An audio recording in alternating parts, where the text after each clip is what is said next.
في نهاية التسعينات واحدة من أفضل شركات العربيات في العالم كانت بتنهار، وده بسبب العقبات المالية اللي كانت بتواجهها الشركة ديت، وده بسبب إن الإصدارات الأساسية بتاعت الشركة كان مبيعاتها في النازل، ما كانتش تضمن إن المستقبل بتاع الشركة زي ال 911 وزي البوكستر.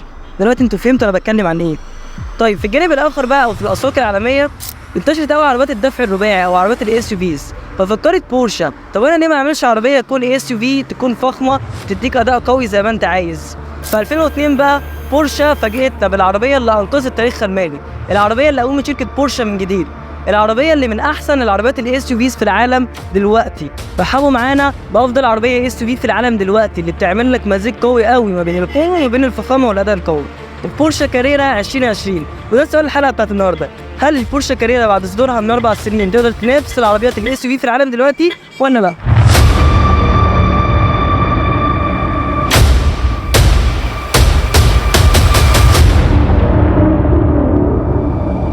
البورشه كيان من الجنب، العربيه بتتصنف كاس يو في كوبيه، تصنف كوبيه بسبب الديزاين المايل بتاع العربيه، وده بيديها انطباع قوي قوي، بيديها انطباع رياضي. عربيه تحسها بورشه باناميرا بس عاليه شويه عن الارض. العربيه بتديك مزيج قوي قوي ما بين القوه والفخامه والاداء القوي، وده بيخليها ان هي قادره ان هي تتحرك او تمشي بيك على اي طريق، اوف رود، اسفلت، اي حاجه انت عايزها هتلاقيها ماشيه معاك. طول العربيه ديت 4 متر 918 ملم، وارتفاعها عن الارض متر 696 ملم. زي ما قلت لكم ان طول العربيه وعرضها كبير نوعا ما، وده بيديك ان العربيه مساحتها من جوه تبقى واسعه جدا. هنشوف ده كمان شويه في الانتيريور.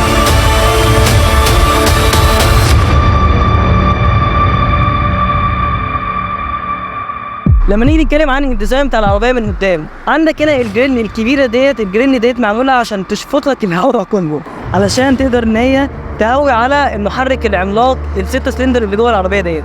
عندك هنا فوانيس هيد لايتس ال اي دي تنزل بتقنيه البي دي ال اس او باختصار البورشه دايناميك لايت سيستم. الفوانيس ديت قادره ان هي تكيف معاك على الطريق بالنظام اللي انت عايزه. عندك هنا في الكبوت برضو الكسرات اللي تديك الانطباع الرياضي. العربيه شكلها شرس قوي يا جماعه من قدام، على الحقيقه شكلها احلى كمان من اللي انت شايفه. طيب لما نيجي نتكلم عن الجنود بتاعت البورشه كيان 2020، الجنود هنا بتنزل معاك من 18 ل 22 انش على حسب ما انت بتبقى عايز. الجنود هنا نازله معانا 21 انش. عندك هنا الريمز باللون الاسود شكلها تحفه قوي، وعندك هنا الكاليبرز باللون الاحمر شكلها مدي العربيه شكل قوي قوي يا جماعه.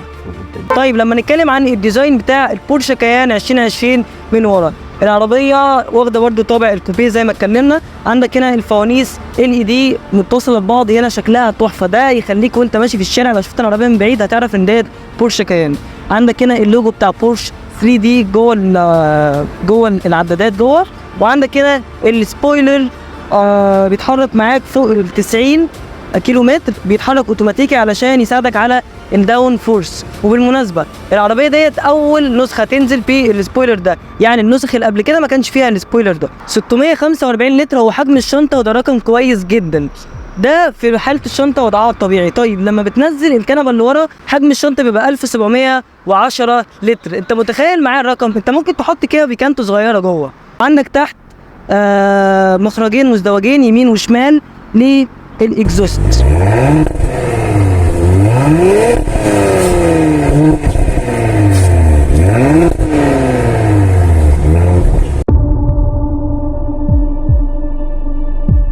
زي ما قلنا ان العربيه ديت نازله من 4 سنين، العربيه موديل 2020، بس بالبرفورمانس بتاعها تقدر تنافس اي عربيه موديل السنه. والعربيه في السنه ديت كان بينزل منها 6 فئات، ان معانا النسخه الكاريرا الاساسيه، كان بينزل الكاريرا اس والكاريرا تيربو والكاريرا تيربو اس والكاريرا تيربو اس اي هايبريد والكاريرا جي تي اس. اقوى نسخه كانت الكاريرا اي هايبريد تيربو اس. النسخه اللي معانا الاساسيه النهارده بتنزل V6 3.0 لتر، بتخرج 335 هورس باور و450 نيوتن متر من التورك. كل ده متوصل بفتيس 8 سرعات من تيبترونيك. العربيه باكسلريشن من 6% في 5 ثواني و9 عربيه اول ويل درايف دفع رباعي، وبتوصل توب سبيد 245 كيلومتر في الساعه. ولما نيجي نتكلم عن العربيه من انتيريور من جوه، الانتيريور بتاع العربيه زي ما انتم شايفين، العربيه الجلد لونه احمر، العربيه شكلها تحفه قوي يا جماعه. زي ما انتم شايفين الكراسي لونها احمر، العربيه من جوه مستخدمين فيها احسن انواع الجلد، العربيه مستخدم فيها احسن انواع من كل حاجه، العربيه فيها تطريزات دقيقه جدا في الكراسي وفي الابواب، وده بيبرز بالدقه اللي العربيه معموله بيها. بورشه يا جماعه، انتوا بتتكلموا في ايه؟ طيب الكراسي بتاعت العربيه بتنزل بثلاث انواع من الجلد، انت ممكن تختار اي نوع فيهم. عندك اول نوع الناتشورال ليزر والسموث فينش والكلاب ليذر. الثلاث انواع دول معروفين طبعا بجودتهم العاليه جدا ولمساتهم الفاخره. طيب الكراسي بتنزل معاك بميموري سيتس ومساج وتبريد وتسخين، كل حاجه. العربيه ما شاء الله مساحتها واسعه جدا، عربيه يعني ما اعتقدش ان انت هتحتاج حاجه احسن من كده. طيب لما نيجي نتكلم عن التكنولوجي اللي في العربيه ديت، الشاشه الاساسيه بتنزل ب 12.3 انش بابل كار بلاي طبعا واندرويد اوتو، والعربيه فيها 10 سماعات ساوند سيستم من بوز. العربيه فيها ما شاء الله التكنولوجي اللي فيها عاليه جدا بالنسبه للسنه اللي العربيه اصدرت فيها. عندك الشاشه بتاعت العربيه زي ما قلنا ان هي بتنزل ب 12.3 انش. عندك هنا الهوم، شكل الشاشه عندك عموما. عندك هنا النافيجيشنز بتاعت العربيه، عندك الميديا، تقدر تعمل كل اللي انت عايزه هنا. العربيه هي الشاشه هنا ميزتها ان هي بتديك كل التفاصيل اللي انت محتاجها في العربيه هتلاقيها موجوده في الشاشه دي، عن شاشات عربيات كتير كنا بنشوفها. وعندك هنا في الكار، عندك تقدر تتحكم في الدرايفنج مودز، وعندك هنا السبويلر الخلفي اللي احنا وريناه لكم، وعندك تقدر تفتح الاكزوست سيستم او لا، وعندك هنا الستارت ستوب. عربيه نازله من 4 سنين تقريبا، فان انت تلاقي كل المواصفات ديت في عربيه من 4 سنين فديت بيديك الانطباع او الدقه بتاعه بورشه في التصنيع. طيب عايز اتكلم عن حاجه مهمه قوي بتبقى موجوده في معظم عربيات بورشه، ما كانتش موجوده في كل العربيات اصلا، بس في ناس كتير قوي مش عارفه الحاجه ديت، وهي السبورت كرونو باكج. السبورت كرونو باكج هتكون موجوده معاك في اي عربيه رجلك هتخطيها، اي عربيه من بورشه هتكون موجود السبورت كرونو باكج.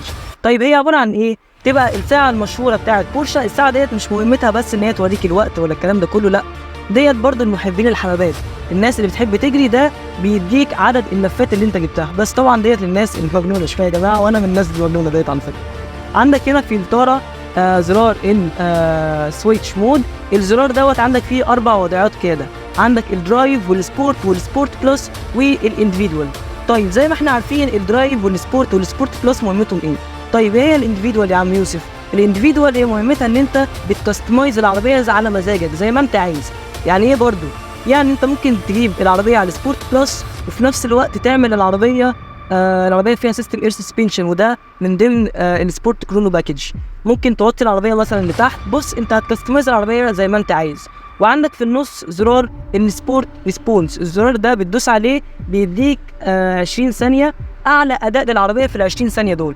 العربيه النقلات فيها بتبقى مجنونه، العربيه الموتور فيها بيديك اعلى اداء. لما نيجي بقى نتكلم عن اخر حاجه ونبقى خلصنا كده الانتيريور بتاع العربيه، لما نيجي نتكلم عن الستيرنج ويل التحفه بتاعه بورشه. الطاره معاك متصممه بشكل رياضي مع تطعيمات من الجلد الفاخر، بيديها ملمس ناعم جدا ومريح للايدين طول ما انت سايق.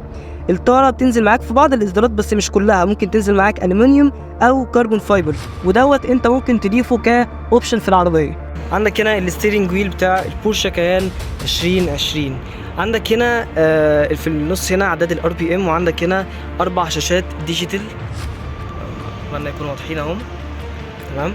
عندك هنا في الطاره البقره الصغيره دي بتتحكم في العدادات الديجيتال اللي هنا، ونفس الكلام البقره اللي هنا بتتحكم في نفس العدادات الديجيتال اللي هنا.